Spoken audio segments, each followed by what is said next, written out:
Est-ce que l'on se connaît vraiment soi-même, nos forces, nos faiblesses, nos désirs ou nos limites? Aujourd'hui, dans cette vidéo, je vais vous parler d'une citation très célèbre. Connais-toi toi-même. Une vieille expression de plus de 2000 ans, mais toujours actuelle. Cette expression était inscrite sous les temples d'Apollon à Delphes, en Grèce, et Socrate et Platon l'ont reprise comme base de la philosophie. Pour eux, la connaissance ou bien la sagesse ne commence pas en lisant les livres, mais commence par la connaissance intérieure. Cela signifie qu'avant d'explorer les mondes, ou bien avant de juger les autres, il faut d'abord s'explorer soi-même. Il faut y avoir la connaissance de soi. Se connaître soi-même, c'est avoir une idée de tes forces, d'explorer tes faiblesses, ainsi que contrôler tes désirs. Car Socrate a dit, une vie sans examen ne vaut pas la peine d'être vécue. C'est-à-dire que nous devons avoir cette capacité de nous examiner chaque jour et chaque fois que nous continuons à vivre. Car l'examen, c'est ça qui fait même nous les hommes forts. C'est en nous examinant tout le temps et à chaque fois que nous arrivons à identifier nos forces ainsi que nos faiblesses. Je vais vous parler d'une petite anecdote personnelle. Quand j'étais à l'école humanitaire, j'étais une personne qui était beaucoup critiquée à cause de la langue. Les gens me disaient que Ramazan, toi tu ne peux pas parler parce que d'ailleurs tu n'as pas encore bien maîtrisé le français. Alors ça sera mieux que tu t'étais.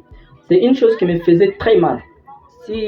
Même si j'ai quelque chose à parler, mais je dois rester seulement calme. Pourquoi? Parce que j'avais cette peur-là des regards des autres et ça me faisait trop mal. Même si j'ai une chose intéressante à exprimer, mais j'avais peur d'exprimer. Pourquoi? Parce que les gens me critiquaient toujours. Pourquoi? Parce que je n'avais pas la maîtrise de la langue.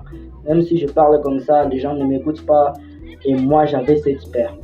L'ignorance de la connaissance de soi mène à l'illusion. On croit bien se connaître, mais on vit selon les autres. On a peur des regards des autres, on a peur des critiques des autres. Et c'est ça qui fait que nous n'arrivons pas à nous identifier, à connaître nos forces, nos faiblesses et tout comme ça. Mais si on se connaît vraiment, nous ferons de grandes choses. Une personne qui se connaîtra comment progresser avec son objectif. Une personne qui se connaîtra sa mission de vie. Un étudiant, par exemple, qui se connaît très bien, aura une bonne méthode d'étude. Beaucoup de traditions, y compris l'islam ainsi que le christianisme, c'est connaître son âme. C'est une étape de se rapprocher de Dieu. Les soufis disent, celui qui se connaît son Seigneur. Cela implique que c'est en connaissant sa petitesse, en connaissant sa limite, en connaissant les faiblesses de l'humain, tu vas connaître ou bien tu vas comprendre la grandeur de ton Seigneur. Connais-toi toi-même n'est pas juste une phrase de philosophe, c'est un chemin de la vie. En te connaissant soi-même, on trouve la sagesse, la paix intérieure, tout comme la liberté.